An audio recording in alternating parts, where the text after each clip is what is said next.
Chapter 3. Although there was evening brightness showing through the windows of the bunkhouse, inside it was dusk. Through the open door came the thuds and occasional clangs of a horseshoe game, and now and then the sound of voices raised in approval or derision. Slim and George came into the darkening bunkhouse together. Slim reached up over the card table and turned on the tin-shaded electric light.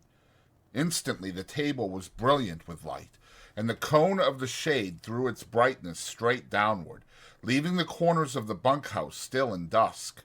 Slim sat down on a box, and George took his place opposite. "It wasn't nothing," said Slim. "I would have had to drown most of 'em anyways. No need to thank me about that." George said, "It wasn't much to you, maybe, but it was a hell of a lot to him. Jesus Christ, I don't know how we're going to get him to sleep in here. He'll want to sleep right out in the barn with them. We'll have trouble keeping him from getting right in the box with them pups." "It wasn't nothing," Slim repeated. "Say, you sure was right about him. Maybe he ain't bright, but I never seen such a worker. He damn near killed his partner bucking barley. There ain't nobody can keep up with him. God almighty, I never seen such a strong guy." George spoke proudly. "Just tell Lenny what to do, and he'll do it if it don't take no figuring. He can't think of nothing to do himself, but he sure can take orders." There was a clang of horseshoe on iron stake outside, and a little cheer of voices. Slim moved back slightly so the light was not on his face. "Funny how you and him string along together." It was Slim's calm invitation to confidence. "What's funny about it?" George demanded defensively. "Oh, I don't know. Hardly none of the guys ever travel together. I hardly never seen two guys travel together. You know how the hands are. They just come in and get their bunk and work a month, and then they quit and go out alone. Never seem to give a damn about nobody. It just seems kind of funny a cuckoo like him and a smart little guy like you traveling together." "He ain't no cuckoo," said George. "He's dumb as hell, but he ain't crazy. And I ain't so bright neither, or I wouldn't be bucking barley for my 50 and found. If I was bright, if I was even a little bit smart, I'd have my own little place, and I'd be bringing in my own crops, instead of doing all the work and not getting what comes up out of the ground." George fell silent. He wanted to talk. Slim neither encouraged nor discouraged him. He just sat back, quiet and receptive. "It ain't so funny, him and me going round together," George said at last. "Him and me was both born in Auburn.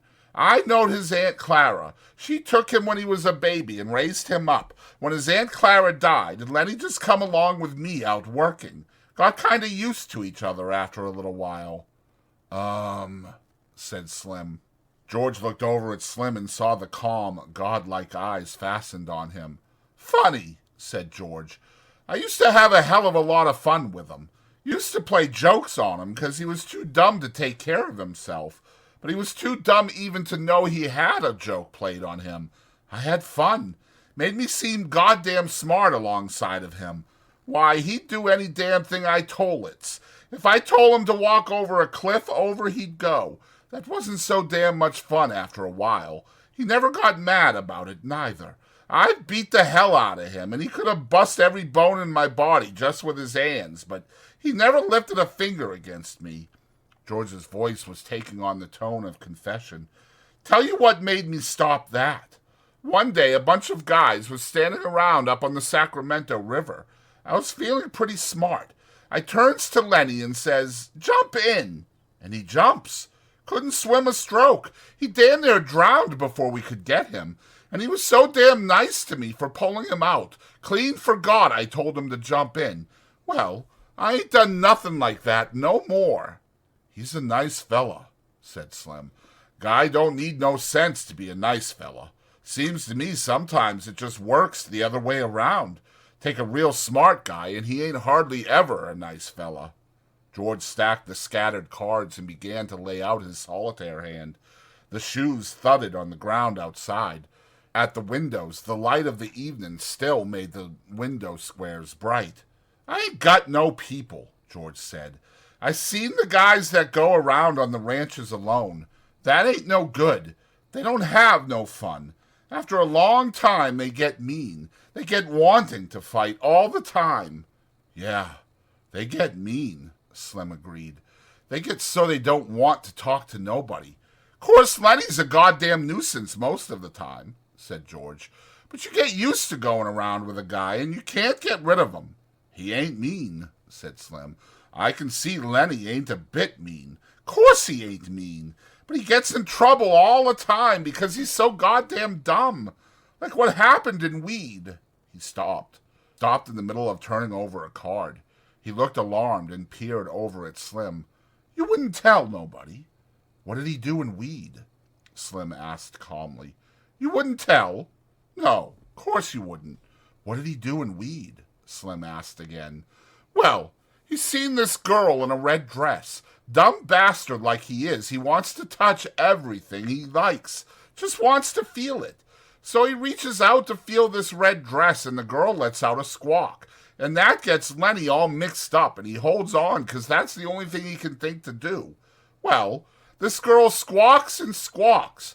I was just a little bit off, and I heard all the yelling. So I comes running, and by that time, Lenny's so scared all he can think to do is just hold on. I socked him over the head with a fence picket to make him let go. He was so scared he couldn't let go of that dress. And he's so goddamn strong, you know? Slim's eyes were level and unwinking. He nodded very slowly. So what happens? George carefully built his line of solitaire cards.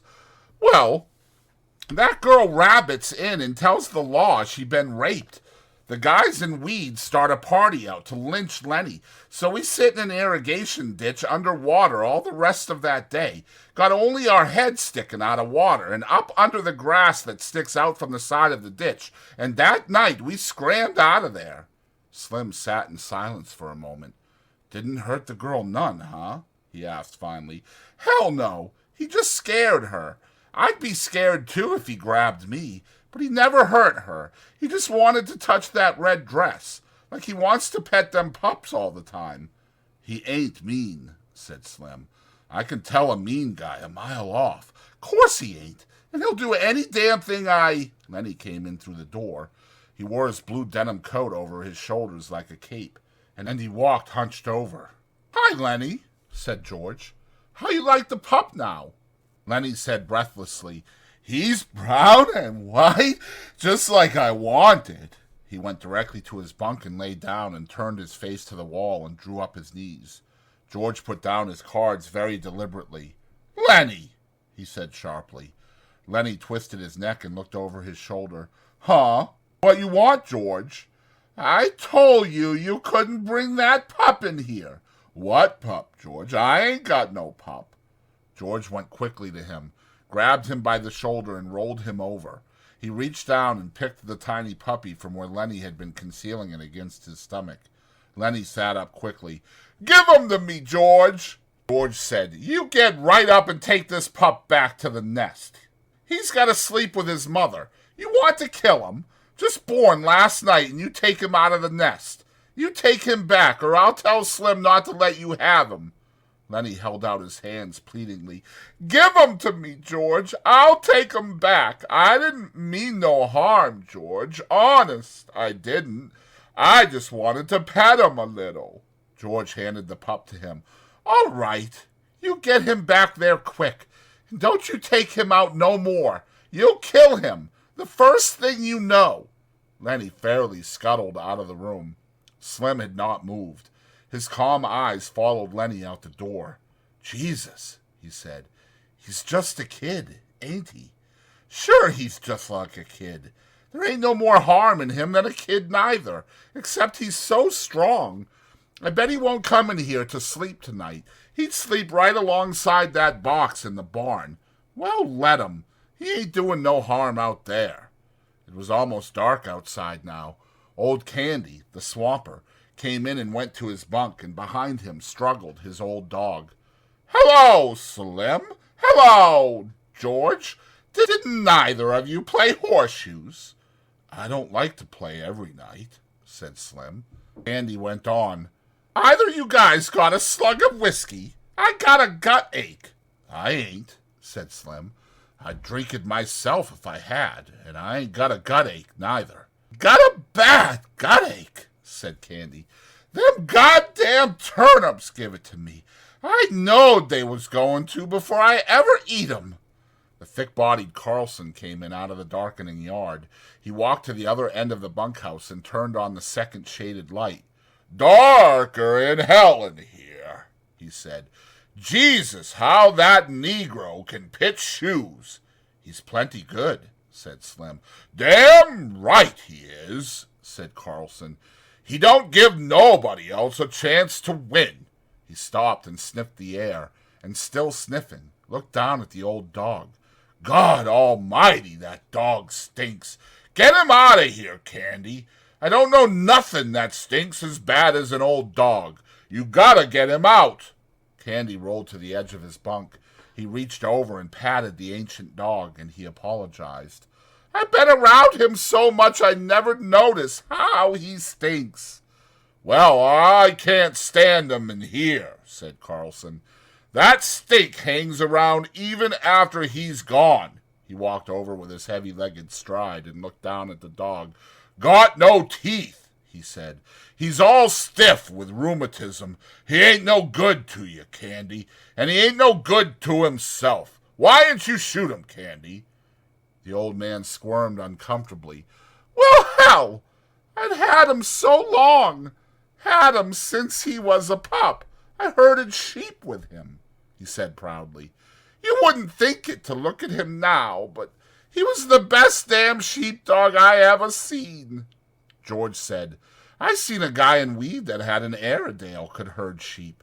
Learned it from the other dogs. Carlson was not to be put off. Look, Candy, this old dog just suffers himself all the time. If you was to take him out and shoot him right in the back of the head, he leaned over and pointed, right there, why, he'd never know what hit him. Candy looked about unhappily. No, he said softly. No, I couldn't do that. I had him too long. He don't have no fun, Carlson insisted, and he stinks to beat hell. Tell you what, I'll shoot him for you. Then it won't be you that does it. Candy threw his legs off his bunk. He scratched the white stubble whiskers on his cheek nervously. I'm so used to him, he said softly. I had him from a pup. Well, you ain't being kind to him keeping him alive, said Carlson. Look, Slim's bitch got a litter right now. I bet Slim would give you one of them pups to raise up, wouldn't you, Slim? The Skinner had been studying the old dog with his calm eyes. Yeah, he said. You can have a pup if you want to. He seemed to shake himself free for speech. Carl's right, Candy. That dog ain't no good to himself. I wished somebody'd shoot me if I get old and a cripple. Candy looked helplessly at him, for Slim's opinions were law. Maybe it'd hurt him, he suggested.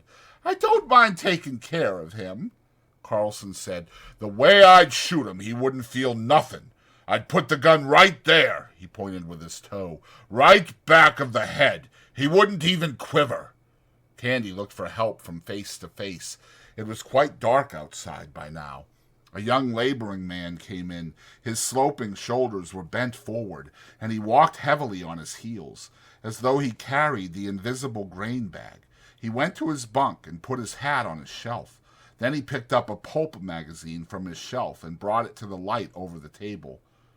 Did I show you this, Slim? He asked. Show me what? The young man turned to the back of the magazine, put it down on the table, and pointed with his finger. Right there! Read that! Slim bent over it. Go on, said the young man. Read it aloud. Dear Editor, Slim read slowly, I read your mag for 6 years, and I think it is the best on the market. I like stories by Peter Rand. I think he is a wingding. Give us more, like The Dark Rider. I don't write many letters. Just thought I would tell you I think your mag is the best dime's worth I ever spent. Slim looked up questioningly. What you want me to read that for? Wit said, "Go on, read the name at the bottom." Slim read, "Yours for success, William Tenner." He glanced up at Wit again. "What you want me to read that for?" Wit closed the magazine impressively.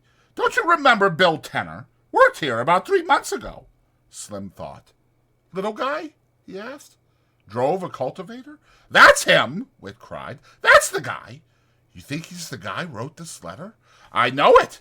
Bill and me was in here one day. Bill had one of them books that just come. He was looking in it, and he says, 'I wrote a letter. Wonder if they put it in the book.' But it wasn't there. Bill says, 'Maybe they're saving it for later.' And that's just what they done. There it is." "Guess you're right," said Slim. "Got it right in the book." George held out his hand for the magazine. "Let's look at it." Wit found the place again, but he did not surrender his hold on it. He pointed out the letter with his forefinger, and then he went to his box shelf and laid the magazine carefully in. "I wonder if Bill's seen it," he said. "Bill and me worked in that patch of field peas, run cultivators, both of us. Bill was a hell of a nice fella." During the conversation, Carlson had refused to be drawn in. He continued to look down at the old dog. Candy watched him uneasily. At last, Carlson said, "If you want me to, I'll put the old devil out of his misery right now and get it over with. Ain't nothing left for him. Can't eat, can't see, can't even walk without hurting." Candy said hopefully, "You ain't got no gun." "The hell I ain't. Got a Luger. It won't hurt him none at all." Candy said, "Maybe tomorrow. Let's wait till tomorrow." "I don't see no reason for it," said Carlson. He went to his bunk, pulled his bag from underneath it, and took out a Luger pistol. "Let's get it over with," he said. "We can't sleep with him stinking around in here." He put the pistol in his hip pocket. Candy looked a long time at Slim to try to find some reversal, and Slim gave him none. At last, Candy said softly and hopelessly, "All right, take him." He did not look down at the dog at all. He lay back on his bunk and crossed his arms behind his bed and stared at the ceiling. From his pocket, Carlson took a little leather thong. He stooped over and tied it around the old dog's neck. All the men except Candy watched him.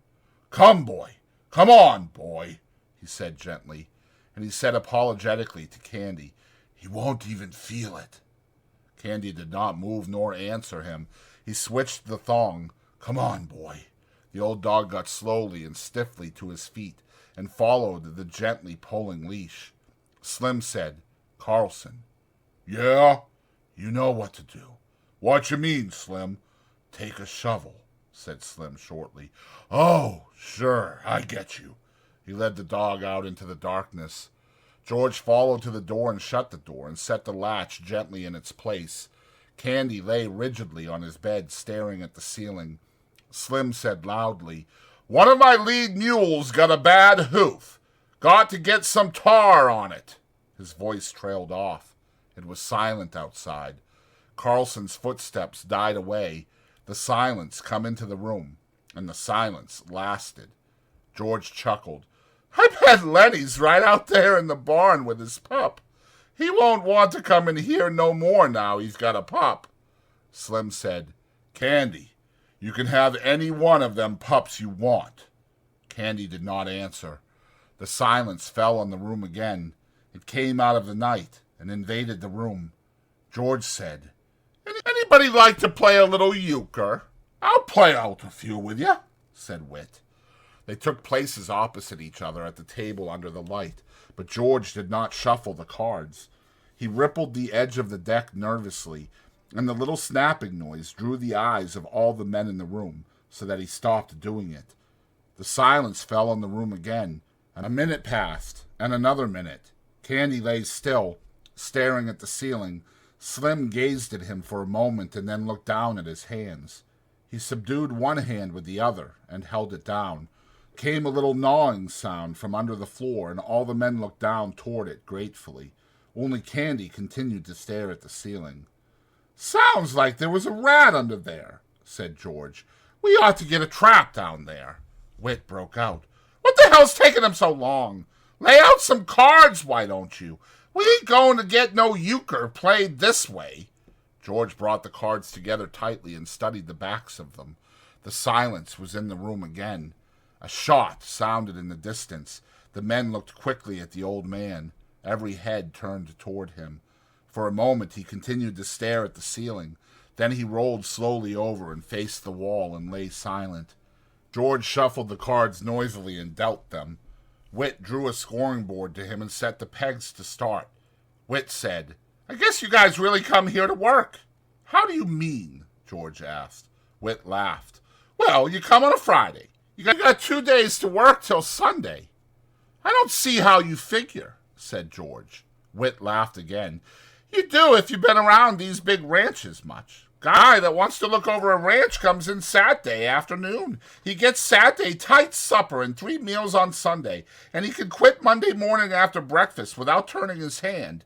But you come to work Friday noon. You got to put in a day and a half, no matter how you figure." George looked at him levelly. "We're going to stick around a while," he said. "Me and Lenny's going to roll up a steak." The door opened quietly, and the stable buck put in his head. A lean Negro head, lined with pain, the eyes patient. "Mr. Slim." Slim took his eyes from Old Candy. "Huh? Oh, hello, Crooks. What's the matter?" "You told me to warm up tar for that mule's foot. I got it warm." "Oh, sure, Crooks. I'll come right out and put it on." "I can do it if you want, Mr. Slim." "No, I'll come do it myself." He stood up. Crooks said, "Mr. Slim." "Yeah?" "That big new guy's messing around your pups out in the barn." "Well, he ain't doing no harm. I give him one of them pups." "Just thought I'd tell you," said Crooks. "He's taking 'em out to the nest and handling them. That won't do them no good." "He won't hurt 'em," said Slim. "I'll come along with you now." George looked up.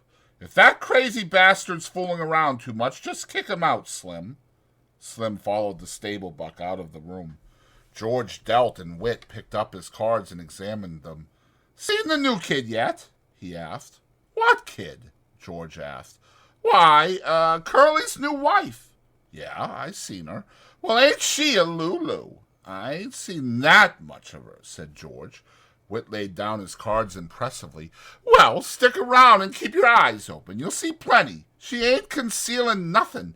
I never seen nobody like her. She got the eye going all the time on everybody. I bet she even gives the stable buck the eye. I don't know what the hell she wants." George asked casually, "Been any trouble since she got here?"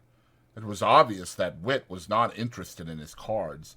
He laid his hand down, and George scooped it in. George laid out his deliberate solitaire hand 7 cards and 6 on top, and 5 on top of those. Whit said, "I see what you mean. No, they ain't been nothing yet. Curly's got yellow jackets in his drawers, but that's all so far. Every time the guys is around, she shows up. She's looking for Curly, or she thought she'd left something laying around and she's looking for it. She seems like she can't keep away from guys, and Curly's pants is just crawling with ants. But there ain't nothing come of it yet." George said, "She's gonna make a mess. There's gonna be a bad mess about her. She's a jailbait all set on the trigger. That Curly got his work cut out for him. Ranch with a bunch of guys on it ain't no place for a girl, especially like her." Whit said, "If you got ideas, you ought to come into town with us guys tomorrow night." "Why, what's doing?" "Just the usual thing. We go into old Susie's place. Hell of a nice place. Old Susie's a laugh, always cracking jokes. Like she says when we come up on the front porch last Saturday night. Susie opens the door and then she yells over her shoulder, 'Get your coats on, girls. Here comes the sheriff.' She never talks dirty, neither. Got 5 girls there." "What's it set you back?" George asked. 2.5. You can get a shot for 2 hits. Susie got nice chairs to set in, too. If a guy don't want to flop, why, he can just set in the chairs and have a couple or 3 shots and pass the time of day, and Susie don't give a damn. She ain't rushing guys through and kicking them out if they don't want to flop." "Might go in and look the joint over," said George. "Sure, come along. It's a hell of a lot of fun her cracking jokes all the time.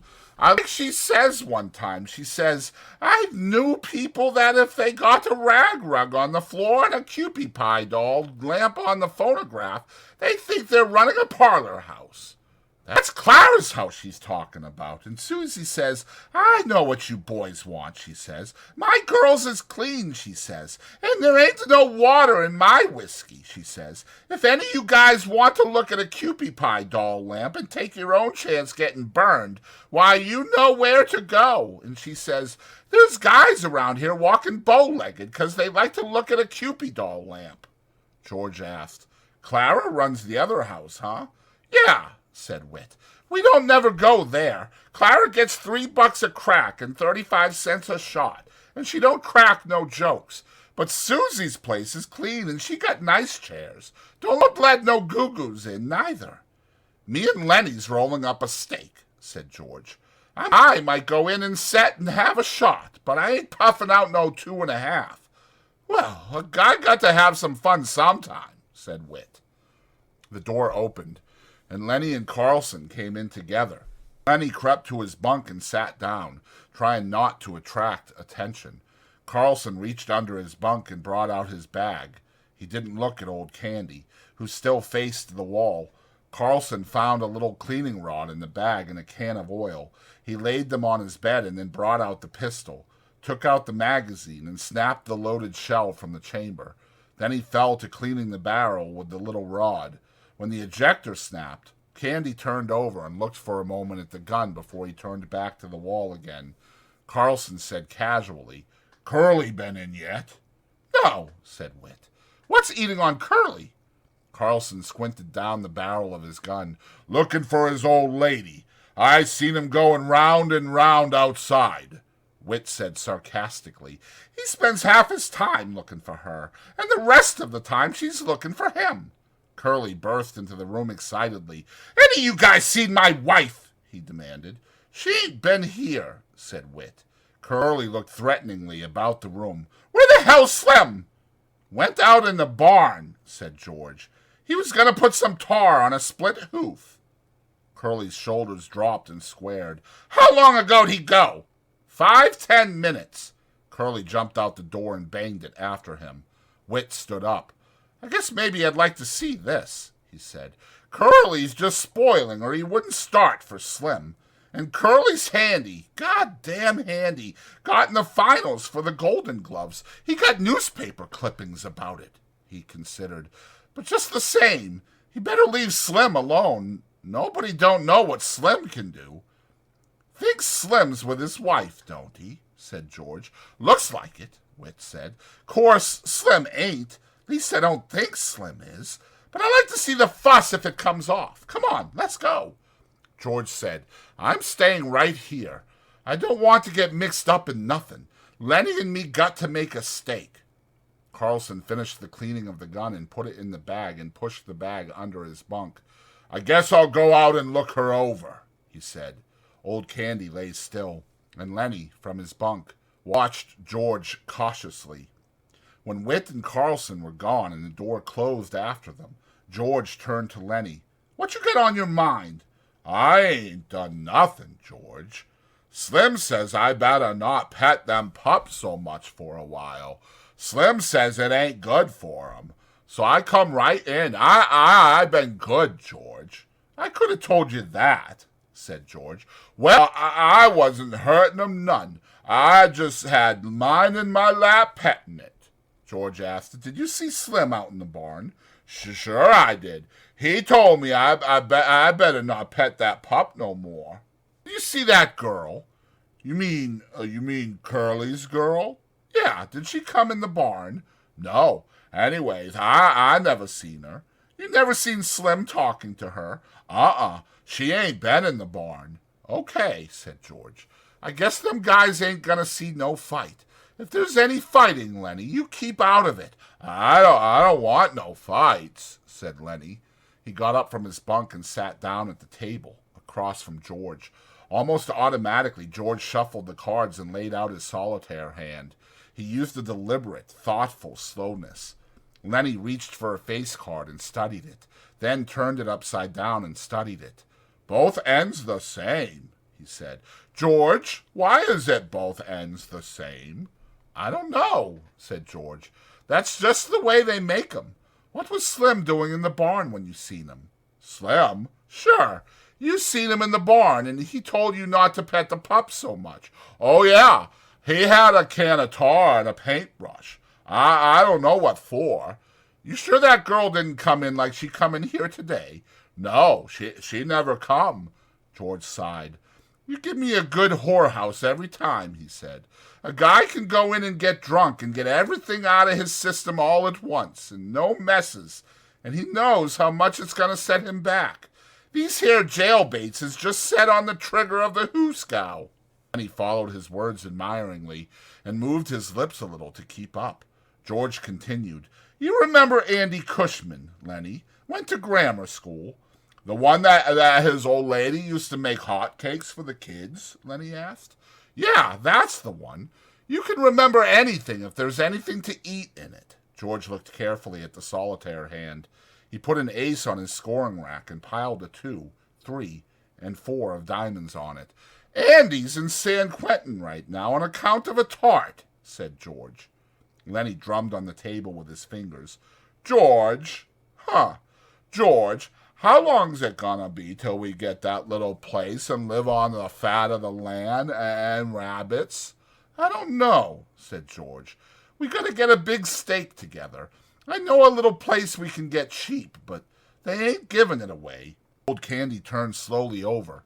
His eyes were wide open. He watched George carefully. Lenny said, "Tell about that place, George." "I just told you, just last night." "Go on, tell again, George." "Well, it's 10 acres, said George. "Got a little windmill, got a little shack on it, and a chicken run. Got a kitchen, orchard, cherries, apples, peaches, cots, nuts, got a few berries. They's a place for alfalfa and plenty water to flood it. They's a pig pen, and rabbits, George. No place for rabbits now, but I could easily build a few hutches and you could feed alfalfa to the rabbits." "Damn right I could," said Lenny. "You goddamn right I could." George's hand stopped working with the cards. His voice was growing warmer. "And we could have a few pigs. I could build a smokehouse like the one Grandpa had. And when we kill a pig, we can smoke the bacon and the hams and make sausage and all like that. And when the salmon run upriver, we could catch 100 of 'em and salt 'em down or smoke 'em. We could have them for breakfast. They ain't nothing so nice as smoked salmon. When the fruit come in, we could can it. And tomatoes. They're easy to can. Every Sunday we'd kill a chicken or a rabbit. Maybe we'd have a cow or a goat. And the cream is so goddamn thick you gotta cut it with a knife and take it out with a spoon." Lenny watched him with wide eyes, and Old Candy watched him too. Lenny said softly, We could live off of the fat of the land." "Sure," said George. "All kinds of vegetables in the garden, and if we want a little whiskey, we can sell a few eggs or something, or some milk. We'd just live there. We'd belong there. There wouldn't be no more running round the country and getting fed by a Jap cook. No, sir. We'd have our own place where we belonged and not sleep in no bunt house." "Tell about the house, George," Lenny begged. "Sure, we'd have a little house and a room to ourself. Little fat iron stove, and in the winter we'd keep a fire going in it. It ain't enough land, so we'd have to work too hard. Maybe 6, 7 hours a day. We wouldn't have to buck no barley 11 hours a day. And when we put in a crop, why, we'd be there to take the crop up. We'd know what come of our planting. And rabbits," Lenny said eagerly, "and I'd take care of 'em. Tell how I'd do that, George." "Sure, you'd go out in the alfalfa patch and you'd have a sack. You'd fill up the sack and bring it in and put it in the rabbit cages." "They'd nibble and they'd nibble," said Lenny. "The way they do, I seen 'em. Every 6 weeks or so," George continued. "Them does would throw a litter so we'd have plenty rabbits to eat and to sell, and we'd keep a few pigeons to go flying around the windmill like they done when I was a kid." He looked rapidly at the wall over Lenny's head. "And and it'd be our own, and nobody could can us. If we don't like a guy, we can say, get the hell out, and by God, he's got to do it. And if a friend come along, why, we'd have an extra bunk. And we'd say, why don't you spend the night? And by God, he would. We'd have a setter dog and a couple striped cats. But you gotta watch out. Them cats don't get the little rabbits. Lenny breathed hard. You just let 'em try to get the rabbits. I'll break their goddamn necks. I'll smash 'em with a stick. He subsided, grumbling to himself, threatening the future cats which might dare to disturb the future rabbits. George sat entranced with his own picture. When Candy spoke, they both jumped as though they had been caught doing something reprehensible. Candy said, You know where is a place like that? George was on guard immediately. Suppose I do, he said. What's that to you? You don't need to tell me where it's at. Might be any place. Sure, said George. That's right. You couldn't find it in 100 years. Candy went on excitedly. How much they want for a place like that? George watched him suspiciously. Well, I could get it for $600. The old people that owns it is flat bust, and the old lady needs an operation. Say, what's it to you? You got nothing to do with us. Candy said, I ain't much good with only one hand. I lost my hand right here on this ranch. That's why they give me a job swamping. And they give me $250 because I lost my hand, and I got 50 more saved up right in the bank right now. That's $300. And I got 50 more coming the end of the month. Tell you what, he leaned forward eagerly. Suppose I went in with you guys. That's $350 I'd put in. I ain't much good, but I could cook and tend the chickens and hoe the garden some. How'd that be? George half closed his eyes. I gotta think about that. We was always gonna do it by ourselves. Candy interrupted him. I'd make a will and leave my share to you guys in case I kick off. 'Cause I ain't got no relatives nor nothing. You guys got any money? Maybe we could do her right now. George spat on the floor disgustedly. We got $10 between us. Then he said thoughtfully, Look, if me and Lenny work a month and don't spend nothing, we'll have $100. That'd be $450. I bet we could swing her for that. Then you and Lenny could go get her started, and I'd get a job and make up the rest. And you could sell eggs and stuff like that. They fell into a silence. They looked at one another, amazed. This thing they had never really believed in was coming true. George said reverently, Jesus Christ! I bet we could swing her. His eyes were full of wonder. I bet we could swing her, he repeated softly. Candy sat on the edge of his bunk. He scratched the stump of his wrist nervously. I got hurt 4 years ago, he said. They'll can me pretty soon. Just as soon as I can't swamp out no bunkhouses, they'll put me on the county. Maybe if I give you guys my money, you'll let me hoe in the garden even after I ain't no good at it. And I'll wash dishes and little chicken stuff like that, but I'll be on our own place, and I'll be let to work on our own place, he said miserably. You seen what they done to my dog tonight? They says he wasn't no good to himself, nor nobody else. When they canned me here, I wished somebody'd shoot me. But they won't do nothing like that. I won't have no place to go, and I can't get no more jobs. I'll have $30 more coming time you guys is ready to quit. George stood up. We'll do her, he said. We'll fix up that little old place, and we'll go live there. He sat down again. They all sat still, all bemused by the beauty of the thing. Each mind was popped into the future, when this lovely thing should come about. George said wonderingly, Suppose there was a carnival or a circus come to town, or a ball game, or any damn thing. Old Candy nodded in appreciation of the idea. We'd just go to her, George said. We wouldn't ask nobody if we could. Just say, we'll go to her, and we would. Just milk the cow and sling some grain to the chickens and go to her. And put some grass to the rabbits, Lenny broke in. I would never forget to feed them. When we going to do it, George? In 1 month. Right squack in 1 month.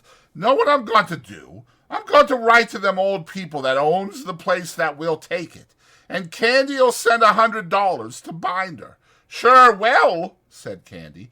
They got a good stove there. Sure, got a nice stove. Burns coal or wood. I'm going to take my pup, said Lenny. I bet by Christ he likes it there. By Jesus. Voices were approaching from outside. George said quickly, Don't tell nobody about it. Just us three and nobody else. They liable to can us so we can't make no stake. Just go on like we was gonna buck barley the rest of our lives. Then all of a sudden, someday, we'll go get our pay and scram out of here. Lenny and Candy nodded, and they were grinning with delight. Don't tell nobody, Lenny said to himself. Candy said, George, I ought to have shot that dog myself, George. I shouldn't ought to have let no stranger shoot my dog. The door opened. Slim came in, followed by Curly and Carlson and Whit. Slim's hands were black with tar, and he was scowling. Curly hung close to his elbow. Curly said, Well, I didn't mean nothing, Slim. I just asked you. Slim said, Well, you've been asking me too often. I'm getting goddamn sick of it. If you can't look after your own goddamn wife, what do you expect me to do about it? You lay off of me. I'm just trying to tell you I didn't mean nothing, said Curly. I just thought you might have saw her. Why didn't you tell her to stay the hell home where she belongs, said Carlson. You let her hang around bunkhouses, and pretty soon you're going to have something on your hands and you won't be able to do nothing about it. Curly whirled on Carlson. You keep out of this unless you want to step outside. Carlson laughed. You goddamn punk, he said. You tried to throw a scare into Slim, and you couldn't make it stick. Slim throwed a scare into you. You're yellow as a frog belly. I don't care if you're the best welter in the country. You come for me, and I'll kick your goddamn head off. Candy joined the attack with joy. Glove full of Vaseline, he said disgustedly. Curly glared at him. His eyes slipped on past and lighted on Lenny, and Lenny was still smiling with delight at the memory of the ranch. Curly stepped over to Lenny like a terrier. What the hell are you laughing at? Lenny looked blankly at him. Huh? Then Curly's rage exploded. Come on, you big bastard! Get up on your feet! No big son of a bitch is gonna laugh at me! I'll show you who's yellow! Lenny looked helplessly at George, and then he got up and tried to retreat. Curly was balanced and poised. He slashed at Lenny with his left, and then smashed down his nose with a right. Lenny gave a cry of terror. Blood welled from his nose. George! He cried. Make 'em let me alone, George! He backed until he was against the wall, and Curly followed, slugging him in the face. Lenny's hands remained at his sides. He was too frightened to defend himself. George was on his feet, yelling, Get him, Lenny! Don't let him do it! Lenny covered his face with his huge paws and bleated with terror. He cried, Make 'em stop, George! Then Curly attacked his stomach and cut off his wind. Slim jumped up. The dirty little rat, he cried. I'll get him myself. George put out his hand and grabbed Slim. Wait a minute, he shouted. He cupped his hands round his mouth and yelled, Get him, Lenny! Lenny took his hands away from his face and looked about for George, and Curly slashed at his eyes. The big face was covered with blood. George yelled again, I said get him! Curly's fist was swinging when Lenny reached for it. The next minute Curly was flopping like a fish on a line, and his closed fist was lost in Lenny's big hand. George ran down the room. Let go of him, Lenny! Let go! But Lenny watched in terror the flopping little man whom he held. Blood ran down Lenny's face. One of his eyes was cut and closed.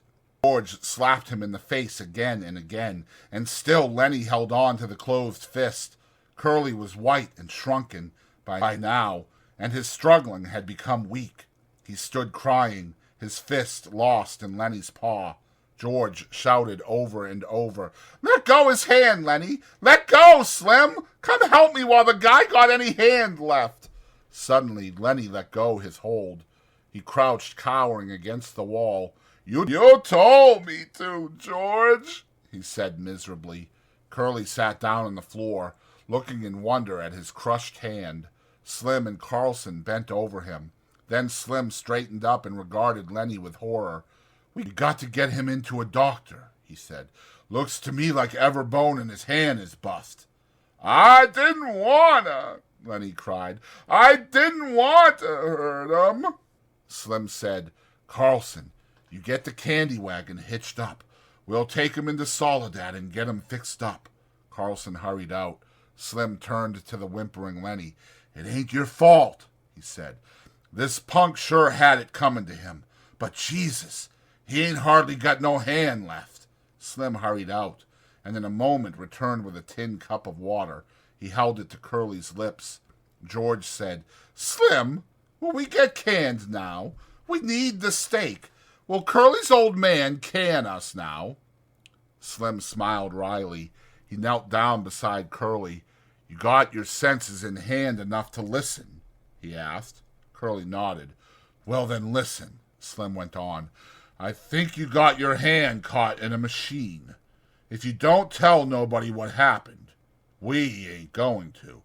But you just tell and try to get this guy canned, and we'll tell everybody. And then you will get the laugh. I won't tell, said Curly. He avoided looking at Lenny. Buggy wheels sounded outside. Slim helped Curly up. Come on now. Carlson's going to take you to a doctor. He helped Curly out the door. The sound of wheels drew away. In a moment, Slim came back into the bunkhouse. He looked at Lenny, still crouched fearfully against the wall. Let's see your hands, he asked. Lenny stuck out his hands. Christ almighty, I hate to have you mad at me, Slim said. George broke in. Lenny was just scared, he explained. He didn't know what to do. I told you nobody ought never to fight him. No, I guess it was Candy I told. Candy nodded solemnly. That's just what you done, he said. Right this morning when Curly first lit into your friend, you says, he better not fool with Lenny if he knows what's good for him. That's just what you says to me. George turned to Lenny. It ain't your fault, he said. You don't need to be scared no more. You done just what I told you to. Maybe you better go in the washroom and clean up your face. You look like hell. Lenny smiled with his bruised mouth. I didn't want no trouble, he said. He walked toward the door, but just before he came to it, he turned back. George, what do you want? I can still tend the rabbits, George. Sure, you ain't done nothing wrong. I didn't mean no harm, George. Well, get the hell out and wash your face.